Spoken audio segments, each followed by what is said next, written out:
sunshine in the day. Bonjour à tous et bienvenue dans une nouvelle vidéo de la chaîne d'Emaillez-moi. Je suis Christelle, je suis ravie de vous retrouver pour un épisode de podcast, l'épisode numéro 82 après 2 semaines d'absence, de nouveau. Et oui, c'est comme ça. Donc ici, vous êtes sur une chaîne qui parle de laine, de tricot et un petit peu d'autres arts du fil, mais majoritairement de tricot.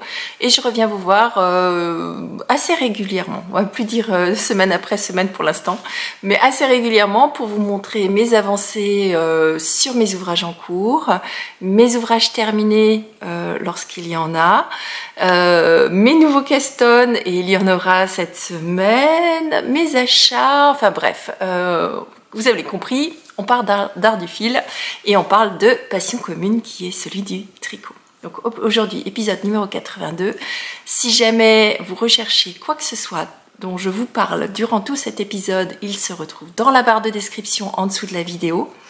Et si jamais vous me retrouvez, si jamais vous me cherchez ailleurs que sur YouTube, vous pouvez me retrouver soit sur Ravelry, soit sur Instagram, sous le même pseudo d'Emaillez-moi, donc Ravelry où je partage mes patrons que je design et où je partage aussi mes projets, mais je suis pas très à jour, et Instagram où je partage de temps en temps un petit peu plus mon quotidien. Alors ces derniers temps, j'ai pas beaucoup partagé, tout simplement parce que mon quotidien, il est rempli, et c'est l'une des raisons pour lesquelles je n'arrive pas à venir vous voir toutes les semaines en ce moment. Pas de panique, ça va revenir. Il faut juste que j'arrive à faire passer... c'est un petit peu comme le goulot d'étranglement. Il y a tout qui arrive, et puis il y a une toute petite fenêtre de temps et il faut que ça rentre. Donc là, c'est un petit peu la gestion des priorités. Vous le savez, si vous me suivez depuis un petit moment, j'ai pas mal de, on va dire, de suivi et de support à mes 2 enfants qui sont tous les 2 dans les choix d'orientation ou dans les suivis d'orientation. Donc ma fille sur les études post-bac, mon fils qui se pose beaucoup de questions sur ce qu'il veut faire plus tard et donc forcément il faut qu'il choisisse ses options. Bref, plein de choses. Et on rajoute à tout ça plein de travaux. Il y a le potager, vous le savez aussi, peut-être ou pas, mais je produis les légumes et les fruits pour toute ma famille. Enfin, on produit nous-mêmes nos propres fruits et légumes. Et donc forcément, le mois d'avril et le mois de mai, c'est un mois qui est intense. Et comme ça ne suffisait pas, on a décidé de faire installer un dressing dans notre chambre. Et donc quand vous avez les artisans qui viennent, je vous laisse imaginer sortir la totalité de vos vêtements, de tout ce qu'il y a dans votre chambre, l'avoir en plein milieu de votre salon pendant une bonne dizaine de jours. Et quand les artisans sont partis, tout nettoyer et refaire le tri de tous les vêtements que vous allez remettre dans votre dressing. Je vous laisse imaginer mes 15 derniers jours.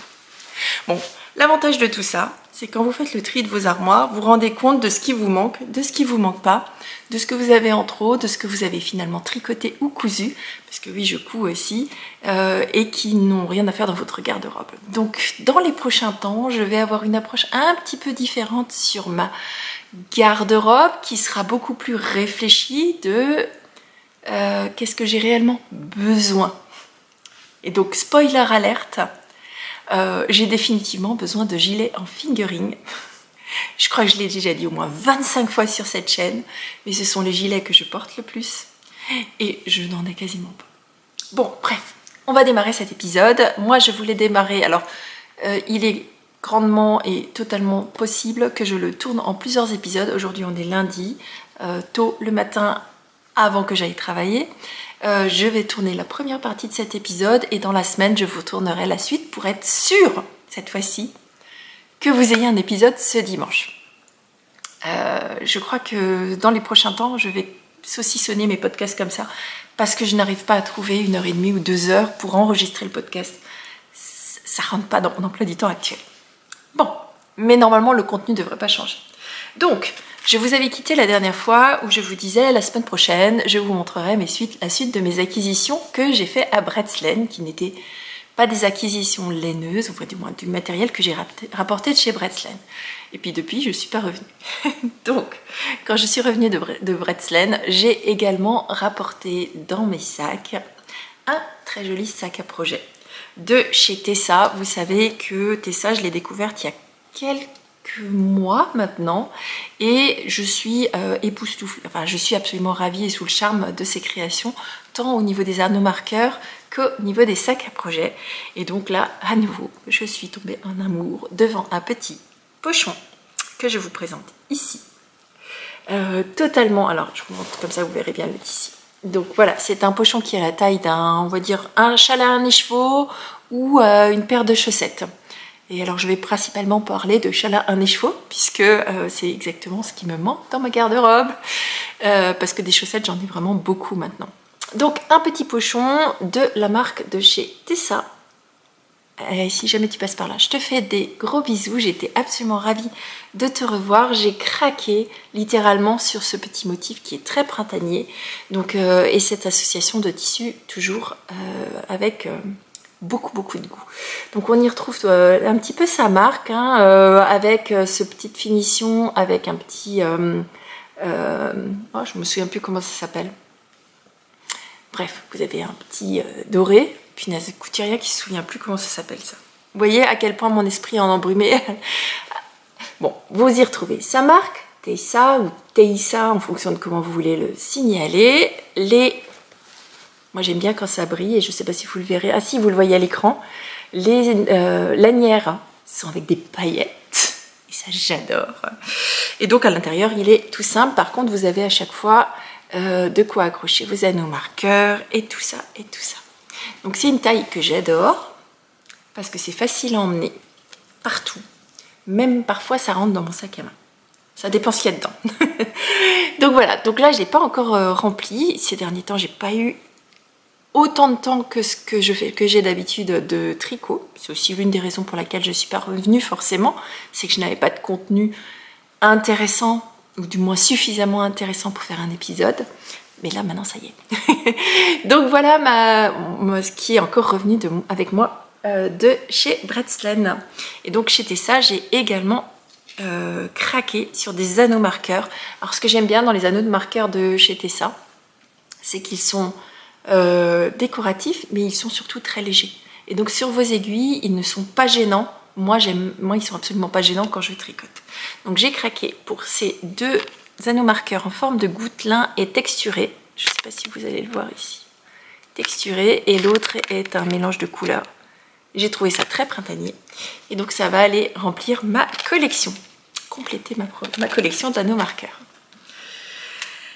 Alors, ensuite, j'ai de la laine, ou du moins j'ai un fil. Est-ce qu'il y a de la laine dedans? J'ai des choses à tricoter qui sont rentrées dans mon stash. Donc, je fais partie du programme Blogger Box de la marque Langyarn. Et donc, le principe est le suivant, c'est qu'une fois de temps en temps, ils m'envoient un colis dans lequel il y a des fils à découvrir, des laines ou des fils à découvrir ou du matériel à découvrir. Et ça me permet de tester leurs fils et de vous en parler si j'en ai envie ou pas. Donc en l'occurrence, je vais vous en parler parce que j'ai l'intention de le mettre sur mes aiguilles pendant cet été. Et donc voilà, je vais vous montrer ce que j'ai reçu. Alors j'ai reçu, donc il y avait 3 choses dans la boîte que j'ai reçue là récemment. Il y avait des pelotes de chez Lang forcément, qui s'appelle Ortica. Et donc cette fibre, c'est une fibre qui est composée de 82% de coton et de 18% de rami. Et rami, il me semble, mais il faudrait que j'aille vérifier, que c'est la fibre qui est contenue dans la tige d'ortie. Et je pense que c'est ça, puisque comme elle s'appelle Ortica, ce serait un petit peu logique. Donc un mélange coton, fibre d'ortie, un fil qui est très rigolo parce qu'il est tressé. Alors je ne sais pas si vous le verrez bien à l'écran, mais il est tressé avec un fil épais qui est celui du coton et un fil fin, là vous voyez ici, un fil fin qui est celui de la fibre d'ortie, et la fibre est entortillée autour du fil. Donc c'est une couleur qui s'appelle 1133.0078. Donc c'est un espèce de bleu vert. Je pense qu'à l'écran vous l'avez pas mal. Je trouve que c'est pas mal du tout. Et ils m'ont envoyé 6 pelotes. C'est une épaisseur 105 mètres au 50 grammes, donc on est sur une épaisseur DK, pour faire un top d'été. Ce sera parfait. Et j'en ai reçu 6 pelotes. Donc, hop. Et donc, c'est des couleurs, je ne sais pas encore si je les garde pour moi ou si je les fais pour ma fille. Ma fille m'a demandé un top. Bon. Et alors, où est-ce qu'elle a vu ce top? Mais c'est pas dit que je lui fasse encore. On verra. En ce moment, j'ai envie d'avoir le tricot un peu égoïste. Ça changera. Donc, ce top, elle l'a repéré dans le livre qui était dans la même boîte, qui s'appelle Maille de printemps, qui est aux éditions Marie-Claire. Voilà, aux éditions Marie-Claire, et qui a été écrit par Frédéric Alexandre, donc en partenariat avec Lang, puisque vous voyez ici, on est avec Lang, et dedans vous retrouvez tout un tas de modèles qui sont tricotés avec les dernières nouveautés de la marque Lang. Donc il y en a 15 au total, et moi je vais peut-être vous en montrer quelques-uns. Alors, vous avez des tops de cette façon-là, et ça va couper, donc je vais aller charger ma batterie et je reviens tout de suite. Donc c'est mieux avec la batterie.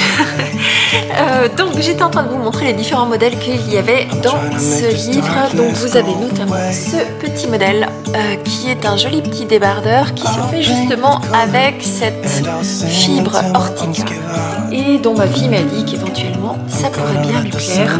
Donc il est possible que je lui fasse un petit top d'été. Alors ma fille elle est toute fine, donc ça me va bien. J'ai dans mon colis 6 pelotes d'Ortica, et ce qui me tombe bien parce que il lui faut, alors il faut que je prenne ses mesures, mais entre 4 et 5 pelotes. Donc c'est cool. Voilà, un petit top tout simple, débardeur. Alors le seul inconvénient, c'est que clairement, et ben c'est de la mesure, enfin c'est du tricot à plat, devant, dos. Alors je l'ai déjà fait à plusieurs reprises de transformer un modèle à plat en version en rond, donc il est possible que je me prenne de nouveau au jeu. Vous avez voilà, plein de petits tops par-ci par-là. Il y en a un qui est chouette, qui est celui-ci. J'aime beaucoup. Il est possible que celui-ci par contre je me le fasse, sauf s'il est à plat. J'ai pas envie de tricoter à plat. J'aime pas ça. Si, il est à plat. Et en plus, je suppose qu'il démarre d'en bas. Oui, c'est ça. Il démarre d'en bas. Et tricot à plat, démarre d'en bas. Donc bon, c'est pas ma méthode favorite. Je comprends pas pourquoi ils sont pas passés encore au modèle en rond. Mais bon, voilà. J'en ai déjà fait. J'ai déjà tricoté d'ailleurs. C'était aussi un livre de Marie-Claire, des éditions Marie-Claire, qui avait tout un livre de modèles pour hommes, et j'ai fait un modèle pour homme pour mon mari. Alors il s'est avéré ce qui s'est avéré, hein, bien évidemment la partie en bas est un tout petit peu trop courte. Je tirerai dessus la prochaine fois. Autre chose qu'il y avait aussi dans ce colis, et alors ça je vais tester pour vous, il y avait une lessive qui s'appelle Texbio, qui est une lessive pour le lin, le coton, les fibres d'ortie en l'occurrence, les ramis, et le denim, donc le jeans. Donc ça, je vais tester. Je testerai pour bloquer justement cet ouvrage, ou alors laver un ou deux de mes ouvrages que j'ai déjà en coton, parce que j'ai pas de lin encore, pas encore. J'en aurai dans les prochains temps. Donc voilà, une petite lessive que je testerai et dont je vous donnerai des petites nouvelles quand je l'aurai fait. Bon, c'est une lessive pour laver à la main les ouvrages délicats que l'on tricote avec grand plaisir.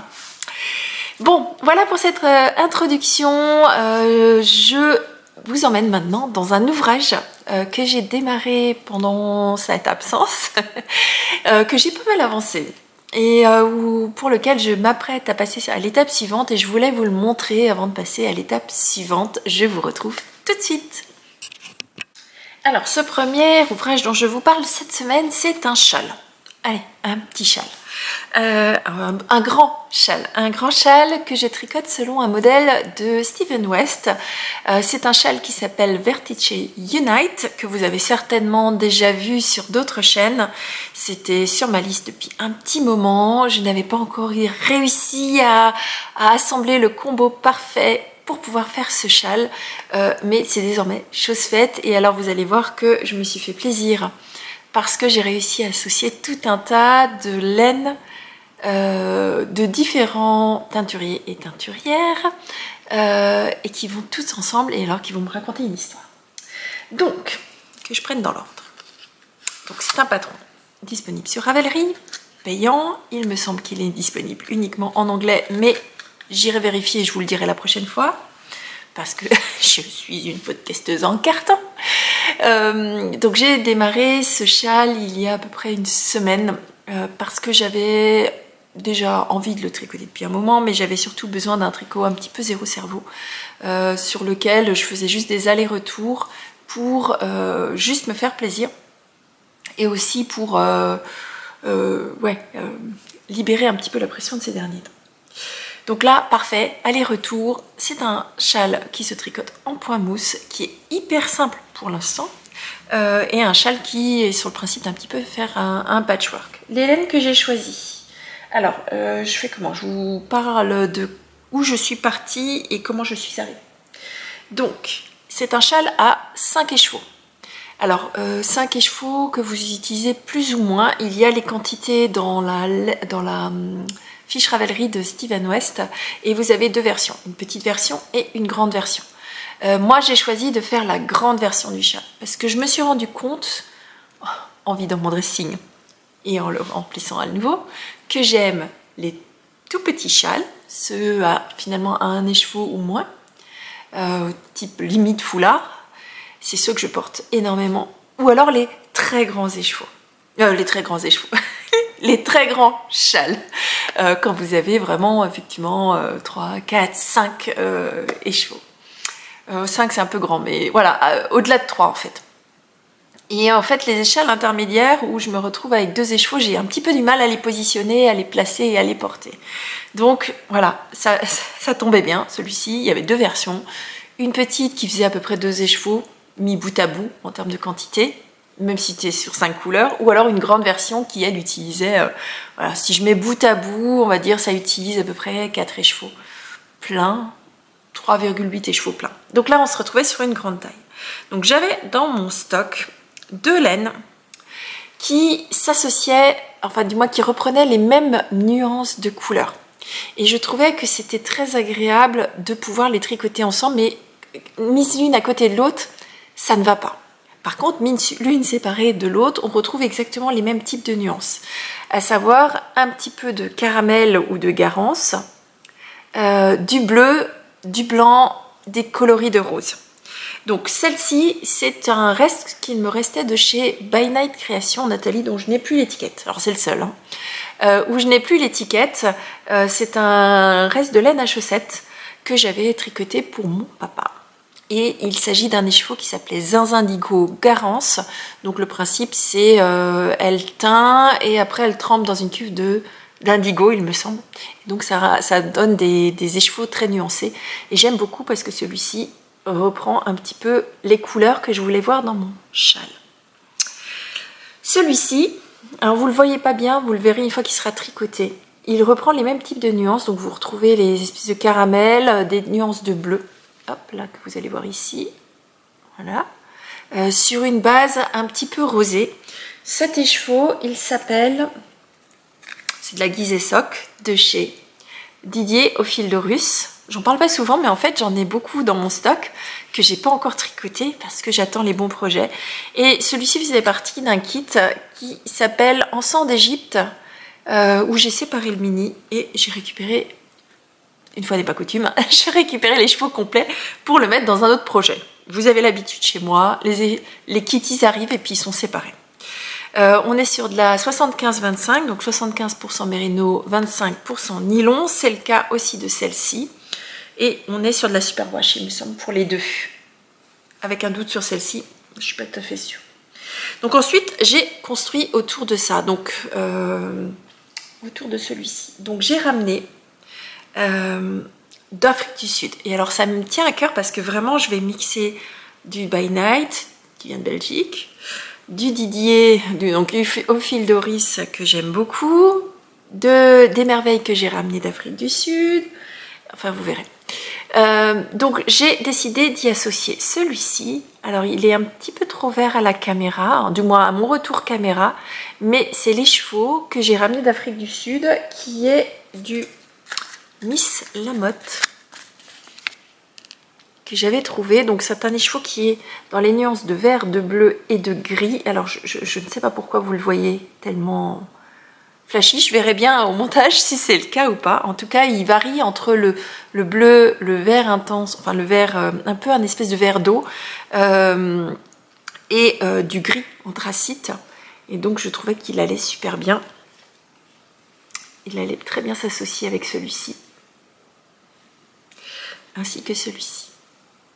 Parce qu'on y retrouve en fait les mêmes types de nuances de bleu. Vous ne le verrez pas forcément à la caméra, mais à l'œil nu on le voit bien. Donc, j'avais déjà 3 couleurs. Il fallait que j'en rajoute 2 pour... il me fallait une couleur pour rehausser l'ensemble. Parce que là, clairement, je trouvais que c'était un petit peu trop fade. Même si j'allais avoir on va dire des contrastes, je trouvais que c'était trop fade. Donc, je suis allée chercher un caramel. Vous le voyez, le caramel, pour pouvoir associer l'ensemble. Alors, vu comme ça, je me dis que finalement, c'était peut-être pas très glorieux. Et la dernière couleur, je suis arrivée avec quelque chose d'assez sobre. Alors attendez, non, le caramel, c'est un, dans l'ordre Christelle, c'est un Ultimate Socks de chez Malabrigo, coloris caramel. Donc Malabrigo. Pour ceux qui savent pas, non, dans l'autre sens, c'est mieux. Donc Malabrigo. J'aime bien la Malabrigo aussi, elle se tricote bien, elle est souple, elle est douce. Je trouve que c'est un bon intermédiaire. Celle-ci, je l'avais ramenée... Nita de Motoko, Bretslaine... Enfin, je l'avais ramenée d'un des salons, mais de l'année dernière. Donc, je l'avais toujours pas tricotée. Clairement, je trouve que ça va super bien avec ça.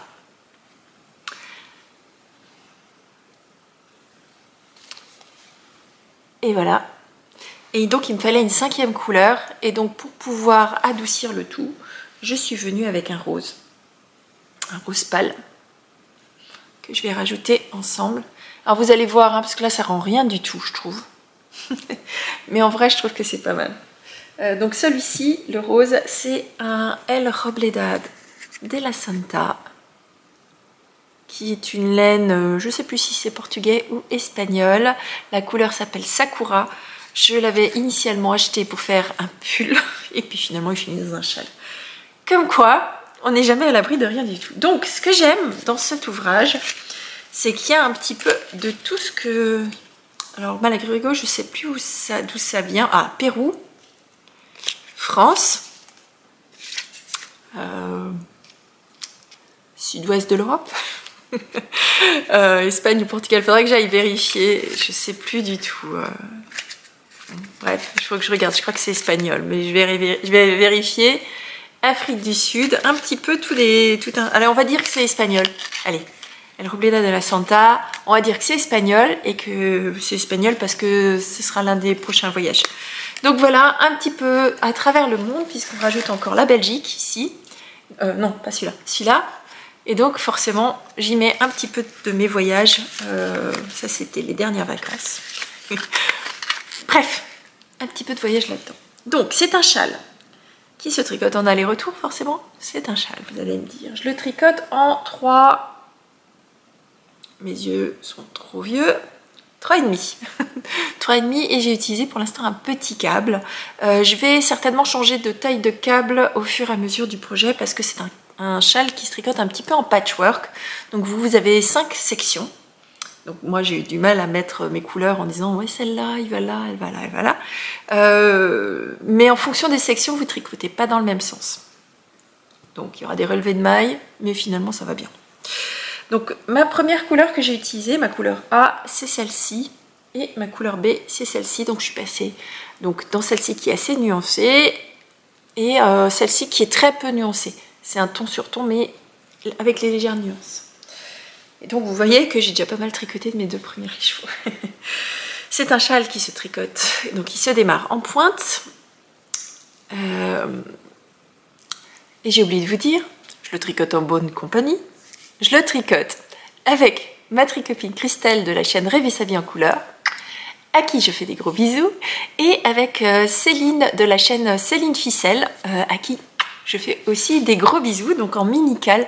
Finalement, j'aime bien ce format du mini-cal, pas trop nombreux, un petit peu en tout petit groupe, sur un seul et même projet, parce que comme je suis pas très assidue des messages, et que je suis un petit peu en retard et que j'ai un peu déserté les réseaux sociaux pour me concentrer sur la vraie vie, eh bien j'ai parfois du mal à suivre tous les messages quand il y en a trop. Donc voilà, bon, bref les filles, je vous fais des bisous. Donc c'est un châle qui commence par la pointe avec vos deux couleurs. Donc en l'occurrence vous montez des mailles de votre première couleur, puis vous faites des rayures. Donc, vous voyez, des rayures, des rayures, des rayures. Et en fait vous avez un côté qui n'augmente pas et le deuxième côté qui augmente sous forme d'un rythme qui est propre à la première partie de la première section. Donc vous montez, vous montez, vous montez, vous montez jusqu'à arriver... Parce que j'ai beaucoup tricoté, je vous le dis. Je vous montre, allez hop, je vous montre en grand. Voilà tout ce que j'ai tricoté sans vous avoir montré. Tadam! C'est la plus grosse partie de ce châle-là. Je trouve que le rendu est chouette parce que ça va être à la fois discret, mais avec une petite touche d'originalité comme j'aime. Donc je continue à augmenter, augmenter, augmenter, jusqu'à arriver à un certain nombre de mailles sur lequel... donc à ce rang-là, Steven West nous dit de mettre un marqueur. Alors j'ai mis un marqueur des deux côtés parce que je me souvenais plus de quel côté il fallait le mettre. Et que j'avais la flemme de revenir en arrière dans mon patron. Une fois arrivé à ce moment, vous repartez sur un rythme de diminution qui est différent du rythme d'augmentation et qui ne se situe pas du même côté. Ce qui fait que vous rediminuez très rapidement, mais vous voyez, ça ne fait pas un triangle. Ça fait une espèce de trapèze, enfin, pas parallélogramme, puisqu'il n'est pas parallèle. Donc ça fait une forme bizarre de losange un peu biscornue. Et donc la prochaine étape pour moi, si je me souviens bien, c'est de venir relever les mailles tout du long ici. Et cette fois-ci, au lieu de tricoter dans ce sens, eh ben, je vais tricoter dans ce sens. Et si j'ai bien lu, il y a tout un rythme de rang raccourci, donc ici ce sera pas beaucoup tricoté, mais là ce sera plus large. Je vous dirai ça la prochaine fois, la prochaine vidéo, parce que j'aurai certainement fait la deuxième section. Il me tarde en fait de faire cette deuxième section. C'est la raison pour laquelle dans cette deuxième section j'ai, je sais plus si c'est ça, oui c'est ça, ça ou ça. Bon, vous verrez la prochaine fois, je ne sais plus quelle est ma couleur D. Finesse cristal. Non, je crois que c'est comme ça. Je crois que c'est comme ça. Je ne sais plus. Vous verrez la prochaine fois. Donc, il y a ça, celle-ci, c'est sûr. Et puis, une de ces deux autres couleurs qui va venir s'associer avec ce orange. Ce caramel. Donc, voilà. Pour un châle qui m'a pris finalement pas mal de mon temps de tricot. Donc, ça, c'est l'envers. Pour celles qui se demanderaient. Donc, c'est beaucoup plus fondu sur l'envers. Mais vous pouvez finalement le porter des deux côtés. Simplement le rendu est un petit peu différent. Donc là on voit bien les rayures. Donc c'est des rayures qui se font, vous faites à chaque fois, c'est hyper simple, c'est vous faites un aller-retour avec chaque couleur. Et l'avantage c'est que ce soit en rythme d'augmentation ou en rythme de diminution, sur les augmentations, l'augmentation se fait toujours sur la même couleur. Donc c'est hyper simple. Moi je savais que quand je faisais ça, ouais, c'est facile en l'occurrence. C'est quand je reprenais cette couleur-là particulière, et ben je savais quelle était l'augmentation à réaliser. Donc pas besoin de, voilà, vraiment pas besoin de penser. Moi j'ai mis un marqueur au fur et à mesure pour compter mes mailles. Je savais que j'ai mis un marqueur toutes les 30 mailles, et quand je suis arrivée au nombre de mailles préconisées par le patron, je savais que je pouvais m'arrêter. Donc ça m'a évité de compter aussi sans arrêt mes mailles sur mes aiguilles. Donc voilà, pour ce que je voulais vous dire sur ce nouvel encours qui a démarré en trombe finalement. Hein. Je me suis focalisée sur celui-là parce que j'avais vraiment besoin d'un encours zéro cerveau. Et puis j'ai tricoté un petit peu d'autres choses à côté dont je vais vous parler, mais pas aujourd'hui parce que là maintenant il faut que j'aille travailler. Donc certainement que je reviendrai demain pour vous parler de la suite de ce podcast. En attendant, je vous fais des gros bisous et je vous dis à demain. Et coucou, je vous retrouve après une faille spatio-temporelle. Il s'est passé, alors je vais pas dire 10 jours parce que je pense qu'il s'est passé au moins 15 jours depuis la dernière fois où je suis venue vous parler. Et quand sortira cette vidéo, donc c'est-à-dire ce dimanche, ce qui est certain, je pense qu'il y aura eu 3 semaines sans vidéo et je m'en excuse. Mais on va dire que la vie privée a pris le pas, a pris la priorité sur ce qu'il fallait que je filme. Bon, bref, ça se calmera dans les prochains temps. Donc je reviens vous voir pour vous montrer un objet terminé. Mais avant de... Alors, objet terminé, puis d'autres choses que je voulais vous montrer. Mais avant, je voulais quand même vous dire, parce que j'en suis extrêmement fière, nous sommes passés à travers de l'épreuve Parcoursup. Ma fille a été prise en classe préparatoire, ce qui était son premier vœu, donc j'en suis absolument ravie. Les inscriptions sont faites, les orientations sont validées, les dossiers sont remplis. Je vois le bout du tunnel et au boulot. Les choses commencent à se décanter et d'ici 15 petits jours, je devrais carrément sortir du tunnel et ça, c'est cool. Bon, bref, je vous ai fait 36-15 My Life, mais j'avais quand même besoin de vous donner tout ça, enfin de vous expliquer tout ça, avant de revenir vous parler de tricot. Donc, entre-temps, j'ai quand même tricoté, alors moins que d'habitude. Donc finalement, c'est bien si j'ai espacé ces 2 vidéos parce que sinon, j'aurais pas forcément eu assez de contenu pour venir vous montrer des choses. Mais entre temps j'ai quand même tricoté et j'ai commencé des nouvelles choses, mais j'ai surtout terminé.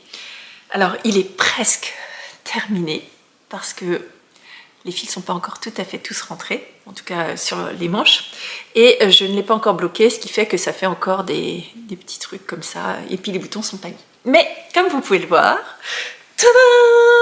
j'ai fini mon Cousteau. Et j'en suis ravie, je l'ai essayé, il est parfait, les longueurs sont parfaites. J'ai suivi le patron à la lettre, je n'ai même pas rajouté 1 cm ni au niveau des manches ni au niveau du corps. Il le tombe parfaitement, il est un tout petit peu large, donc il taille grand. Parce que j'ai pas maigri, enfin je pense pas. Mais en tout cas, j'en suis ravie. Donc je vous montre mon Cousteau. C'est pas beau, il est magnifique, il est voilà, tout dans la sobriété. Un modèle, alors, il faut que je retrouve mes bonnes habitudes au lieu de vous faire c'est un modèle de Florence, alias le style knitting, qui est, alors il faut pas que je tape dans les mains, alias le style knitting, qui est une designeuse française qui fait à la fois de la teinture de laine mais également du design de patron de tricot. Elle a une chaîne YouTube que je vous mettrai dans la barre de description et en l'occurrence elle réalise aussi des patrons et ces patrons sont écrits en anglais et en français. Moi j'ai tricoté, alors par contre je me souviens plus si j'ai tricoté à la française ou selon le modèle français ou selon le modèle anglais, je ne sais plus, mais sachez que c'est disponible dans les 2 cas, dans les 2 langues, et que les modèles de Florence ils sont toujours extrêmement bien écrits, détaillés, compréhensibles, et ce modèle là n'a pas fait exception à la règle parce que j'ai déjà tricoté plusieurs choses de sa part. La seule petite on va dire petit point d'attention, c'est lorsque vous démarrez les manches ici, puis voilà, je vais repasser dans l'ordre, hein, mais lorsque vous démarrez les manches, faites juste attention si vous tricotez ce modèle, parce que quand vous arrivez ici, lisez bien la page jusqu'au bout, parce qu'il y a des indications sur la façon de relever les mailles, de mettre en place le motif que vous avez en côte brisée, tout en indiquant les diminutions et le rythme des rayures. Donc attention, c'est peut-être le seul point vraiment un petit peu, on va dire, où j'ai failli me louper. Bon, alors, ce modèle-là, je l'ai tricoté dans 2 laines de chez Nathalie, qui est la teinturière By Night Dyes, donc By Night, une teinturière belge. J'ai décidé de les tricoter dans ces laines, dans sa base Twinkle, qui est une base avec un fil de stellina de bronze dedans. Donc c'est une base. 75% mérino, 15% nylon, 10% de stellina bronze. Alors la stellina bronze, on la voit pas beaucoup. Sur le foncé, elle se voit quasiment pas, et sur la couleur claire, ça fait plutôt comme s'il y avait un fil, léger fil, comme un cheveu, qui brille vraiment selon l'angle. Donc les deux couleurs, c'est... Alors, la couleur claire ici. Vous voyez, il y a, je ne sais pas si vous le verrez à l'écran, mais il y a un petit fil. Voilà, vous le voyez là par exemple. Voilà, ça c'est la Stellina Pons. Donc cette coloris, il s'appelait Hibiscus. Enfin, il s'appelle toujours Hibiscus. Et j'ai oublié de peser, mais j'ai emmené ma balance pour vous dire exactement combien j'ai utilisé sur un écheveau. J'ai fait la taille 3. J'ai tricoté avec les aiguilles recommandées, à savoir 3,5, je crois. Ouais, 3,5. Et je crois que c'était du 2,60. C'était du 3 pour le col et les poignets. Moi, j'avais pas, là, donc j'ai fait en 2,75 ou 3,25, je sais plus. Bon, bref, j'ai tricoté le corps en 3,5. Et il me reste sur un écheveau de couleur contrastante, il me reste encore 27 grammes. Donc, si vous avez un gros reste du type 70-75 grammes, ça devrait vous suffire à faire la couleur contrastante de votre cousteau si vous faites une taille 3. Si vous faites une plus grande taille, il faudra un peu plus de laine. Si vous faites une plus petite taille, vous aurez un petit peu moins besoin de laine. La deuxième couleur, c'est celle-ci. Et celle-ci s'appelle, donc c'est la même base, aussi Twinkle, et celle-ci s'appelle Cachou. Cachou F. Donc c'est un espèce de gris beige. Je ne sais pas s'il passe bien à la caméra ou pas. En tout cas, sur le retour écran, on n'est pas très loin de la couleur. Donc c'est, je pourrais dire, ouais, un gris marron. Voilà. D'ailleurs, il y a des nuances dedans. On le voit peut-être plus quand c'est tricoté. Non, on ne voit pas du tout à l'écran. On le voit légèrement à l'œil. Il y a des nuances qui partent vraiment de l'anthracite jusqu'au marron. Et ça se mélange. Et sur celle-ci, sur cette couleur, j'ai utilisé 3 écheveaux, en l'occurrence beaucoup moins que 3, puisque celle-ci, j'ai juste commencé et il me reste 84 grammes de mon 3e écheveau. Donc 27 grammes, 84 grammes, donc finalement j'ai utilisé 2 écheveaux, 1/4 et 3/4 du 2e écheveau. Donc comment il se construit ce modèle? Donc ce modèle, il se démarre par le col. Un col qui est avec des côtes, mais des côtes avec un rythme. Donc c'est pas des côtes régulières, c'est pas 2-2 ou 1-1 ou 3-3. C'est des côtes avec un rythme défini dans le patron. Et en plus, ce sont des côtes brisées. Ce qui veut dire que vous n'avez... Je sais pas si vous voyez, alors vous allez le voir par exemple là. Vous voyez ici, les côtes brisées, en fait, elles sont sur un rang tricoté comme des côtes réelles. Et sur le rang suivant, vous tricotez tout à l'endroit. Ce qui fait que ça donne ce motif au niveau à l'intérieur, là, ou là d'ailleurs, hein, partout. Ça donne pas des côtes habituelles, mais des côtes brisées. Bon, bah voilà, ça donne ce motif-là. Donc le rythme, il est défini par la mise en place dès le départ des raglans qui sont très larges sur le côté, que ce soit devant ou derrière. Hein. Et vous démarrez en rang raccourci. Donc vous tricotez finalement, vous faites votre col. Une fois que le col est terminé, vous changez de taille d'aiguille et vous passez en aller-retour pour faire des rangs raccourcis. Tout en ayant les augmentations de raglan qui sont dedans et la mise en place des côtes brisées. Donc attention, si vous démarrez ce modèle-là, faites bien attention à suivre. Moi j'ai eu un tout petit peu de mal au démarrage. Pas parce que c'était compliqué, mais parce que ça nécessitait un tout petit peu d'attention, parce que le rythme, eh bien, il n'est pas régulier, il n'est pas intuitif. Donc laissez-vous guider par le patron, c'est très bien écrit, c'est très bien fait, c'est en ligne à ligne, mais vous ne posez pas trop de questions. Suivez ce qui est écrit. Ensuite, c'est beaucoup plus simple parce qu'une fois que le rythme des rayures, enfin des raglans a été mis en place, après ça devient très simple, c'est une augmentation en raglan ici et ici. La patte de boutonnage vient se faire par la suite quand vous arrivez à ce niveau-là. Donc là, ici, c'est un peu long parce que le modèle est un peu large et un petit peu loose, ouais, loose. Enfin, il y a une aisance un peu plus large que ce que moi j'ai l'habitude de porter. Et donc le raglan est plus long et l'emmanchure, est-ce que j'arriverai à vous le montrer? Vous voyez, l'emmanchure est beaucoup plus bas que mon aisselle. Donc, ce qui n'est pas habituel pour moi, et ce qui du coup m'a fait me poser quand même pas mal de questions, parce que lorsque j'ai séparé les manches du corps, Florence, elle nous indiquait un certain nombre de centimètres en dessous pour réaliser les rayures, et un certain nombre de centimètres avant d'arriver aux côtes du bas.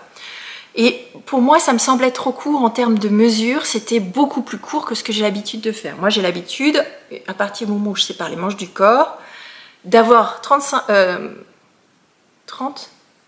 oh, je suis perdue. Je crois que c'était 35 plus 5.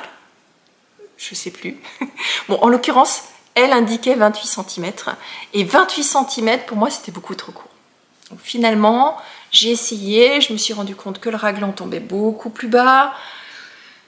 J'ai mis le pull par-dessus un autre. J'ai attendu que Lauriane, l'eau demoiselle, à qui je souhaite un bon rétablissement, finisse son pull pour me dire qu'elle avait bien la bonne longueur.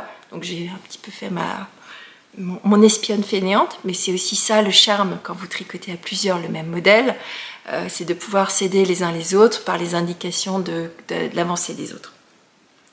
Bon bref, donc finalement j'ai décidé de suivre le patron comme il était écrit. Lauriane me dit ça tombait bien, enfin Lauriane nous a dit parce qu'on le tricotait à 3 ce modèle. Donc il y avait Lauriane de la chaîne L'Eau Demoiselle, si vous ne la connaissez pas je vous invite à aller voir sa chaîne, et j'avais aussi ma belle-sœur Stella à qui je fais des gros bisous. Donc ensuite vous partez sur des rayures, et là où habituellement le pull devient pour moi un petit peu lassant parce que vous avez une grande mer de jersey ou vraiment une grosse partie, et ben c'est cette partie que j'ai pas vu passer tellement c'était rapide, parce que vous avez un rythme de rayures qui est irrégulier. Vous n'avez pas le même nombre de rangs entre les rayures claires et les rayures foncées, ou les rayures de couleurs contrastantes et couleurs principales. Ça dépend de comment vous voulez choisir vos couleurs. Et donc le rythme étant irrégulier, ben, finalement vous comptez, et puis il n'y a pas beaucoup de rangs à chaque fois, donc finalement c'est un peu la magie des rayures. À chaque fois vous dites, allez je fais encore une rayure, je fais encore une rayure, et puis tout à coup vous êtes arrivé à la fin, parce que finalement il n'y a que 4 rayures, 1, 2, 3, 4, puis vous passez directement aux côtes. Côtes qui là aussi sont des côtes brisées sur la partie basse. Ensuite, eh bien, on vient relever les manches, on fait attention, comme je vous ai dit avant, de ne pas se louper sur le combien on relève et combien on diminue et combien on fait d'alternance. Ici sur les manches, j'ai 6 rayures, donc j'ai suivi vraiment le patron à la lettre en termes de diminution, en termes de rayures et en termes de longueur de manche, et ça tombe pile poil. Et là encore, sur la partie des manches, il y a des côtes brisées à la fin, et je me suis amusée à faire mon petit rabat favori, qui est le rabat à l'aiguille, donc rabat à l'italienne à l'aiguille. Si vous ne le connaissez pas, je vous ai filmé il y a quelques temps un tutoriel pour réaliser ces rabats qui sont ultra élastiques, ultra jolis, ultra finis, mais qui ne font pas chou-fleur. C'est hyper facile à faire. Et donc j'ai fait ça sur les 2 manches, ainsi que sur le bas de mon pull. Donc je suis ravie. Au vu de la météo, je pense que je pourrais peut-être encore le porter dans les prochains temps. Bienvenue l'été. Je crois qu'on n'a jamais eu autant d'eau que cette année. Il me semble, non il me semble pas, j'ai entendu dire, peut-être que j'ai faux, que c'est le 2e printemps, ou du moins la 2e année la plus pluvieuse depuis 100 ans. Et ben on n'avait pas besoin de me le dire, je l'avais bien remarqué qu'il pleuvait. Il pleut tout le temps, il fait froid, on est au mois de juin. Mais quel est ce temps pourri qu'on vienne pas me parler de restriction d'eau cette année. Bon, en tout cas, ce modèle-là, je vous le montrerai encore très rapidement, certainement la prochaine fois. Alors, je vous dis la prochaine fois, je ne sais pas si ce sera la semaine prochaine ou la semaine d'après. Je vais essayer de retrouver un rythme régulier à revenir toutes les semaines, mais je ne vous promets pas une vidéo la semaine prochaine. Peut-être que j'aurai encore 1 ou 2 loupés par-ci, par-là, mais je devrais revenir à un rythme normal dans les prochains temps. Donc pour tous ceux et celles qui m'ont fait des petits messages de soutien, qui s'inquiétaient, qui m'ont envoyé des gentils messages juste comme ça pour le plaisir, merci. J'ai pas eu le temps de vous répondre parce que j'étais extrêmement occupée, mais je vais prendre le temps de répondre à tout le monde au fur et à mesure. Et ne vous inquiétez pas, je vais revenir à un rythme normal. J'arrive au bout. au bout de tout, et tout va se décanter pendant le mois de juin. Donc ça, je suis hyper contente. Donc, je prendrai le temps de le laver, bloquer et d'y installer les boutons et je vous le montrerai très rapidement. Comme ça, vous aurez vraiment une version totalement terminée et portée. Je l'aime d'amour, celui-ci. Bon, allez, je vais vous parler d'autre chose. Je ne sais pas encore lequel je vous montre. Est-ce que je vous montre le nouveau Caston? Est-ce que je vous montre ce que j'ai avancé? Dans le temps de réfléchir avec moi-même et je reviens dans 5 minutes. Bon, allez, finalement, j'ai décidé de vous parler du nouveau Caston tout récent. Tout récent, donc ne vous attendez pas à ce qu'il soit très avancé. C'est un cadeau que je suis en train de préparer pour une naissance, peut-être même un cadeau de Noël, on verra. Ça va dépendre quand cette personne accouchera, donc dans mon entourage. Donc je réalise un petit bonnet pour un enfant plus ou moins grand. De toute façon, un bonnet, hein, c'est pas grave, ça grossit avec la tête. Donc, je réalise un bonnet selon un patron qui s'appelle Cellarium. Et je vais vous mettre une image ici parce que ce patron, j'ai déjà essayé de le réaliser une fois il y a 2 ans. Si jamais vous étiez là il y a 2 ans dans cette chaîne, j'avais tenté de le tricoter. Je m'étais loupée, impossible, trop compliqué, je n'avais pas le niveau. Et je me suis toujours promis de le réaliser une 2e fois dans les prochains temps, quand je serai prête. Et ce moment est arrivé.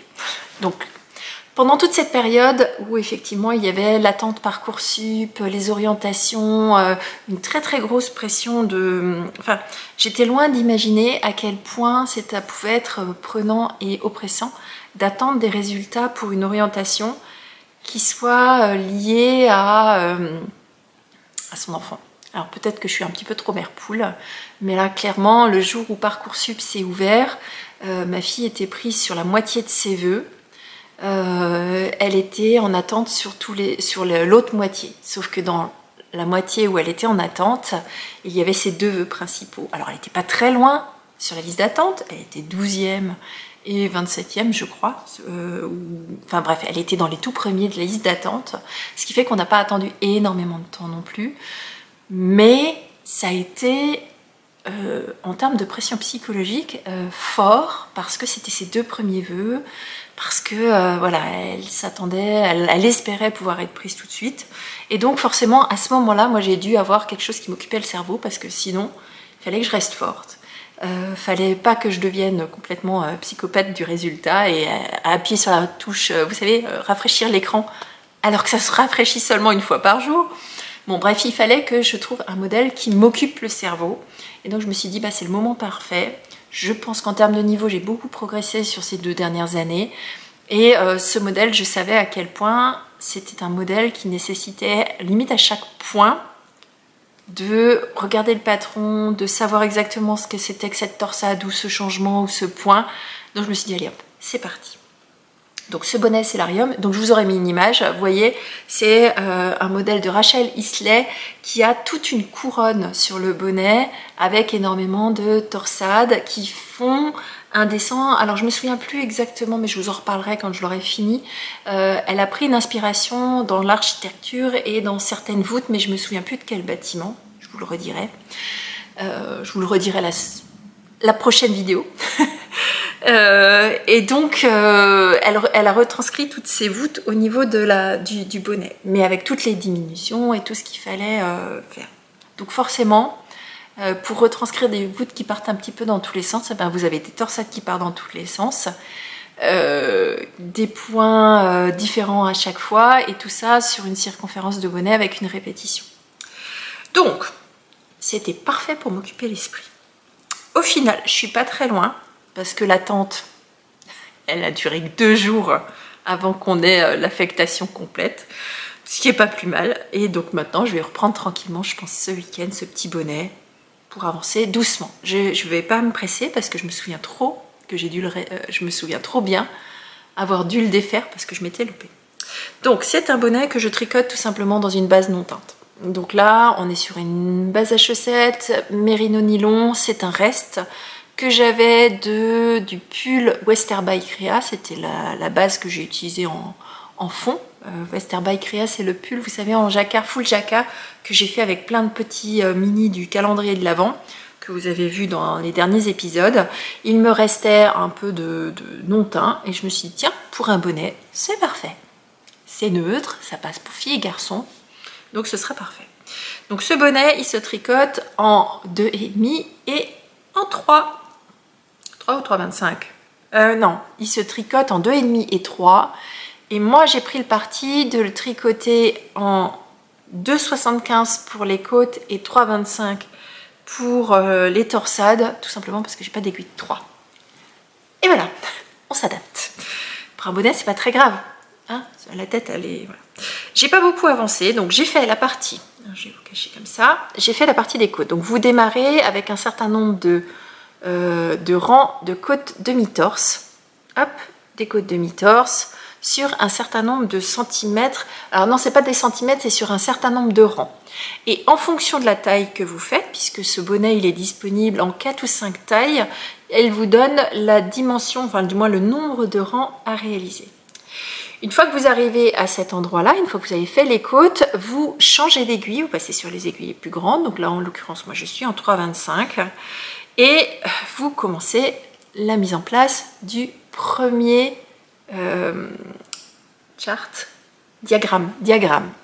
Au total, sur le modèle, il y a 4 diagrammes. 1, 2, 3 et 4. Et je suis obligée d'aller charger ma batterie et donc je reviens tout de suite. Du coup, j'en ai profité pour me décaler parce que vous êtes branchés. Vous voyez, ah si, voilà, vous voyez, vous êtes branchés sur le côté, sinon il n'y aura pas de batterie. Et je ne veux pas repousser le moment où je filme parce que je ne sais pas quand j'aurai un prochain moment pour filmer avec vous. Donc, une fois que vous êtes arrivé là, vous avez changé d'aiguille et vous démarrez le graphique, le premier diagramme. Donc, voilà, c'est là où j'étais. Premier diagramme sur 4 diagrammes au total. Moi, je suis arrivée, il me reste 2 rangs à faire sur le premier diagramme. Vous voyez, je ne suis pas très loin, mais vous voyez que déjà, vous commencez, enfin, vous voyez peut-être rien du tout, en l'occurrence. Il y a plein de points différents. La semaine prochaine, vous verrez mieux, je pense. Parce que là, clairement, est-ce que vous allez voir quelque chose? Pas grand-chose. Vous voyez peut-être juste que ça commence à s'écarter à droite, à gauche. Donc, c'est la mise en place de tout ce motif. Donc j'utilise un contre-rang de chez Marie-Ange Atelier Vert et Moi, que j'adore. Je trouve trop beau, ce sont des contre-rangs qui sont réalisés avec des perles de verre qu'elle souffle elle-même. Donc j'adore. Si vous ne connaissez pas, Atelier Vert et Moi, Marie-Ange, je te fais un gros bisou de ta part, de ma part, de ta part, de ma part, voilà. Donc Marie-Ange, j'aurais dû la voir à Nitat Motoko et finalement j'étais tellement occupée que je me suis résolue à pas aller à Nitat Motoko. Alors c'était pas de gaieté de cœur, j'aurais vraiment été ravie d'y aller, mais quand ça rentre pas dans un emploi du temps, ça rentre pas. Je peux pas vous expliquer quand même que je peux pas filmer alors que je peux passer une journée complète à un salon. Il y a une incohérence et donc du coup, ben, c'est pas pour ça que j'ai pas filmé. Mais mon emploi du temps était trop plein pour aller à Nitat Motoko aussi. Bon, par contre, d'expérience, eh bien, je me suis amusée à mettre un marqueur à chaque répétition de motif parce que, clairement, sur un rang, il n'y a jamais les mêmes torsades d'un rang sur l'autre. Il peut y avoir 2, 3, 4 torsades différentes sur un motif de 20 mailles. Donc je me suis dit que cette fois-ci j'allais prendre le temps, que j'allais le faire très doucement et que surtout j'allais repérer où est-ce que je fais une erreur tout de suite. Parce que de mémoire, la dernière fois je me suis entêtée en me disant c'est pas grave, je rattraperai une maille et puis après je ne savais plus du tout où j'étais. Donc là en l'occurrence maintenant je sais exactement, dès que je fais une erreur, que je tombe pas exactement sur le bon, je reviens le motif en arrière, ce qui me permet vraiment d'avoir un suivi picobello de là où je suis sur ce bonnet. Donc pour l'instant vous voyez pas grand chose. J'ai bon espoir que la prochaine fois je vous montre beaucoup plus avancé. Qui sait, je l'aurai peut-être terminé. On sait pas. Je prends aucun engagement. Je suis retournée dans un mode papillonnage de mes encours. Mais finalement je suis assez raisonnable parce que je suis en train de terminer tout ce que j'ai démarré.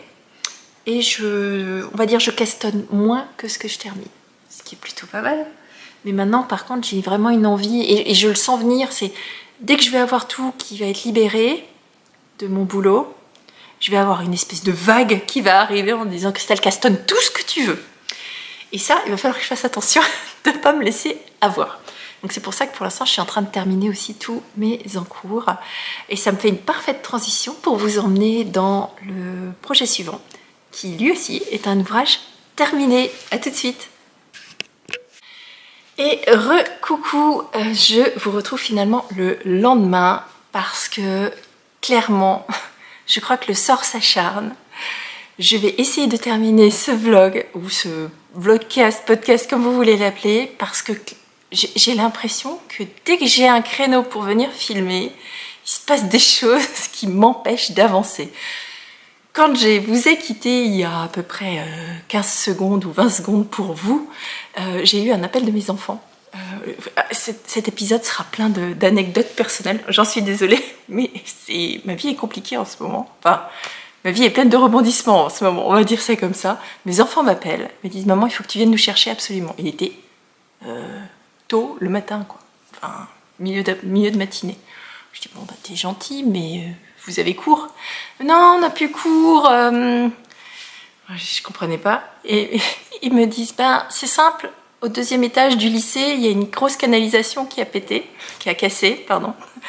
Ce qui fait que ça a complètement inondé le lycée. Le lycée ferme, on est tous évacués, il n'y a plus cours. Oh, je me suis dit, bon, allez, c'est pas très grave et tout. Bon, je suis arrivée, effectivement, les pompiers, tout ça, j'ai récupéré mes enfants. Au final, le lycée a été complètement inondé, l'eau s'est infiltrée dans les plafonds ont commencé, il y a certaines dalles qui sont tombées, ça s'est infiltré dans les réseaux électriques, donc je suis même pas sûre que mes enfants retournent à l'école cette année. Tout va bien.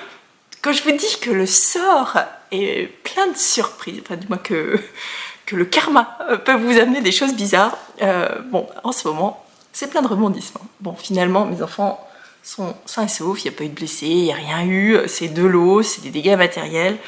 Bon, bah c'est dommage, c'est un gros bâtiment, vraiment l'eau s'est infiltrée partout, parce que, enfin c'est assez impressionnant de voir cette eau avec ce gel sortir.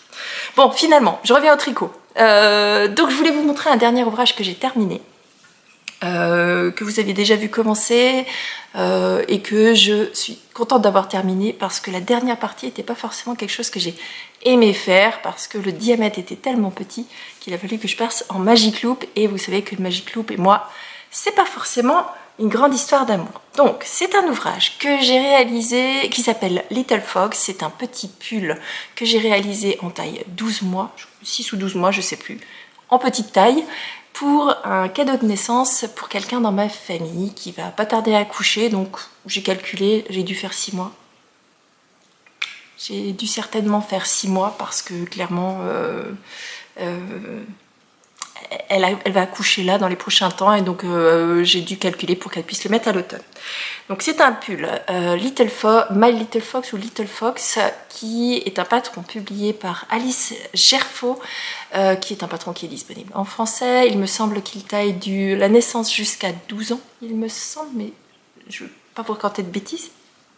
C'est pour les enfants. Dans ce patron, il y a 3 jacquards différents, donc vous avez la même base de patron avec 3 jacquards différents, un avec des renards, un avec des abeilles et un avec un motif de Noël. Et j'ai beaucoup aimé réaliser ce patron, hormis les manches, mais il est très bien écrit, le jacquard est très joli et le rendu est vraiment vraiment chouette. Et pour moi, ça m'a permis aussi d'améliorer un petit peu ma technique de jacquard et notamment sur un des rangs, il y avait un rang à 3 couleurs et donc je suis assez contente d'avoir pu faire ce rang à 3 couleurs et pas d'avoir été obligée de revenir faire du duplicate stitch, donc quand vous venez rebroder par-dessus une maille existante. Ce modèle, je l'ai tricoté dans une base qui s'appelle Merino Baby de la marque Katia. J'aime beaucoup cette base, elle a une très belle définition de points, vous allez voir. C'est une laine que j'avais achetée chez ma mercière locale qui s'appelle Passionnelle à Hirzingue. Passionnelle à Hirzingue. C'est une base, si je me souviens bien, qui est 100% laine. Et j'ai mon chat qui veut sortir. je reviens. Même mon chat essaie de faire en sorte que vous n'ayez pas d'épisode. Vous vous rendez compte? Le sort s'acharne, le sort s'acharne. Bon, ce modèle, donc d'Alice Gerfaut, je l'ai réalisé selon le jacquard du renard. Et je l'ai réalisé dans trois couleurs que j'ai voulu pastel pour être... Voilà, ça y est, maintenant c'est ma voix qui s'en va. La totale, cette fois-ci. Bon, je l'ai réalisé avec 3 couleurs, 2 de chez Katia, une de chez Dererum Natura. Donc, côté Dererum Natura, c'est une couleur dont je me souviens pas le nom et j'ai perdu l'étiquette. Donc, c'est une espèce de d'écru. Dans leur mérino, alors je me souviens plus du nom de la base, mais c'est une base qui fait 90% de mérino et 10% de soie. C'est du mérino d'Arles, du mérino français. J'aime beaucoup cette base aussi. En l'occurrence, j'aime beaucoup cette base tout court. Et les deux autres couleurs, ce sont donc des Katia Merino Baby, je ne sais plus si je vous l'ai dit. C'est la couleur verte, vert sauge, qui est la couleur numéro 97. Et l'autre couleur, ici, c'est un anthracite, qui est le numéro 95. On est ici sur une laine qui est super wash, ce qui est pratique pour la maman, et on est sur une laine qui est garantie sans musling pour la protection animale, donc chose que je regarde aussi, je trouve que c'est bien. Voilà, donc je vous montre, je vous l'ai mis sur un cintre, il n'est pas encore lavé, bloqué, ça y est, la voix part en cacahuète. Il n'est pas encore lavé, bloqué, et les fils ne sont pas rentrés, donc... je ferai ça tranquillement ce week-end. Donc voilà ce que ça donne. Un petit pull avec des manches longues. Forcément c'est un pull. Donc vous démarrez ici avec quelques rangs de côtes. Puis vous continuez directement avec le jacquard.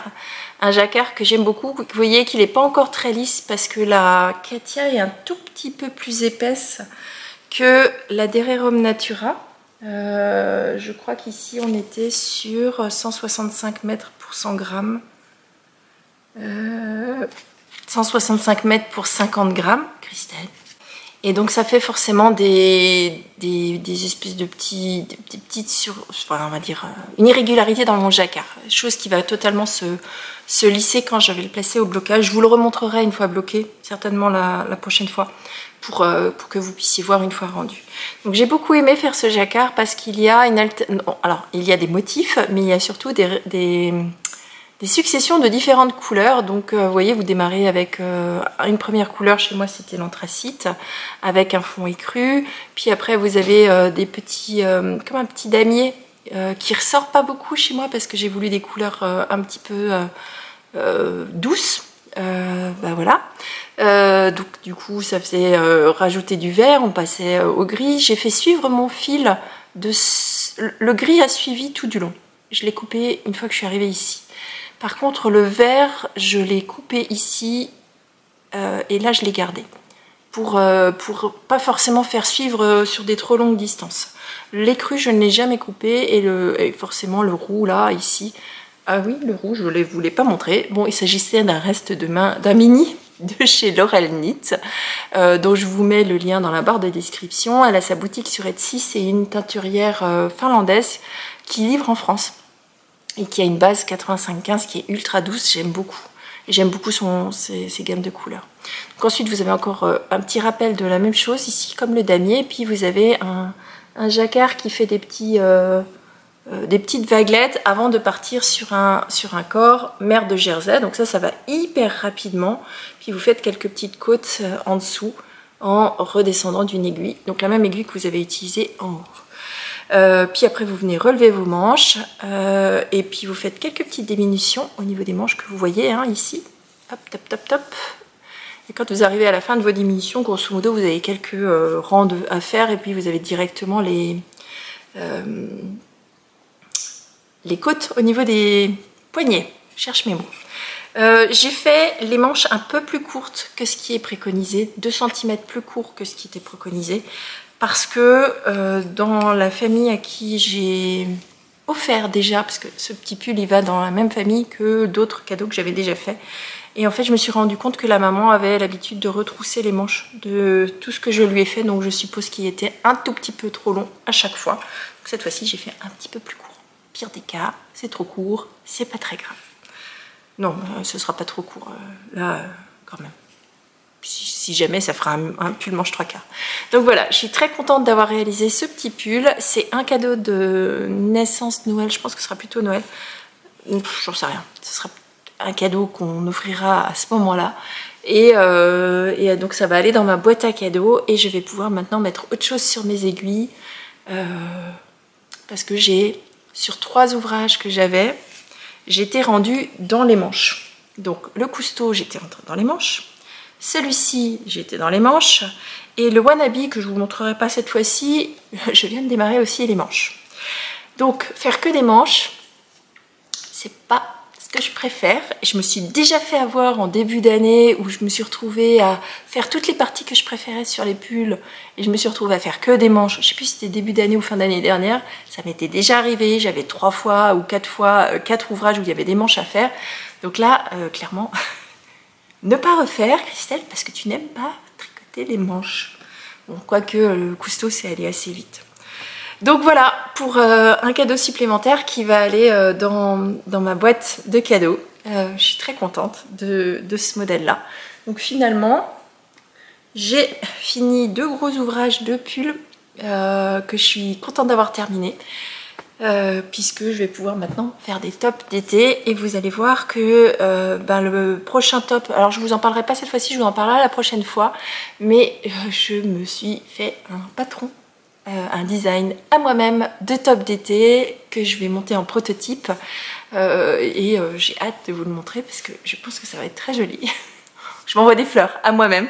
Je suis assez fière de mon design et s'il rend aussi bien en prototype que tous les essais que j'ai fait avant, je vous le proposerai en test et puis en patron par la suite. Voilà, bon, je vais clore ce meeting, je vais clore cet épisode, parce que clairement, si j'arrive à clore maintenant, vous aurez un épisode dimanche, sinon je sens qu'il va encore se passer quelque chose de complètement farfelu dans notre vie actuelle. Mais là, vraiment, je ne veux pas vous laisser une semaine de plus sans épisode. Donc, je vous souhaite une super semaine créative.